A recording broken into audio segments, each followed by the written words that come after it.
ভোজ্য তেলের কৃত্রিম সংকট তৈরি ও সিন্ডিকেট রোধে লালমনিরহাটে মানববন্ধন করেছে কনজিউমার্স অ্যাসোসিয়েশন অব বাংলাদেশ। বুধবার জেলা শহরের মিশন মোড়ে এই কর্মসূচি অনুষ্ঠিত হয়। মানববন্ধনে বক্তারা বাজার সিন্ডিকেট চিহ্নিত করে দ্রুত দৃষ্টান্তমূলক শাস্তি নিশ্চিতের দাবি জানান। সরকারের নির্ধারিত মূল্যে তেল বিক্রি, নিয়মিত বাজার তদারকি এবং মজুতদারদের বিরুদ্ধে কঠোর আইনি ব্যবস্থার আহ্বান জানানো হয়। পাশাপাশি জনস্বাস্থ্য রক্ষায় অস্বাস্থ্যকর নন ফুড গ্রেড ড্রামে তেল বিক্রি বন্ধ করে ফুড গ্রেড পাত্র ব্যবহার বাধ্যতামূলক করার দাবিও তোলেন তারা। ক্যাব লালমনিরহাট জেলা শাখার সহ সভাপতি প্রফেসর হারুনুর রশিদের সভাপতিত্বে মানববন্ধনে বক্তব্য রাখেন জেলা সাধারণ সম্পাদক তৌহিদুল ইসলাম তৌহিদ, সদর উপজেলা সভাপতি শহীদ ইসলাম সুজন, সাধারণ সম্পাদক খায়রুল ইসলাম, কালীগঞ্জ উপজেলা সভাপতি ডাক্তার নুরুজ্জামান আহমেদ ও আদিতমারী উপজেলা সাধারণ সম্পাদক আব্দুল লতিফ মৃধা সহ অন্যান্যরা।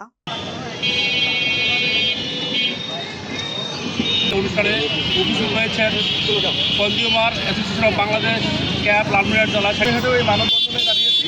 মানববন্ধনের এই পর্যায়ে বক্তব্য রাখার জন্য অনুরোধ করছি কনজিউমার অ্যাসোসিয়েশন বাংলাদেশ।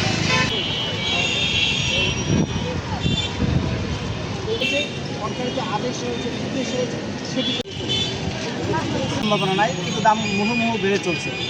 আসলে ক্যাব এই লক্ষ্যে কাজ করছে যে আসলে বাজারে যে অবৈধ মজুতদার রয়েছে, যারা সিন্ডিকেট করে তেলের দাম প্রতিনিয়ত বাড়ায়, সরকার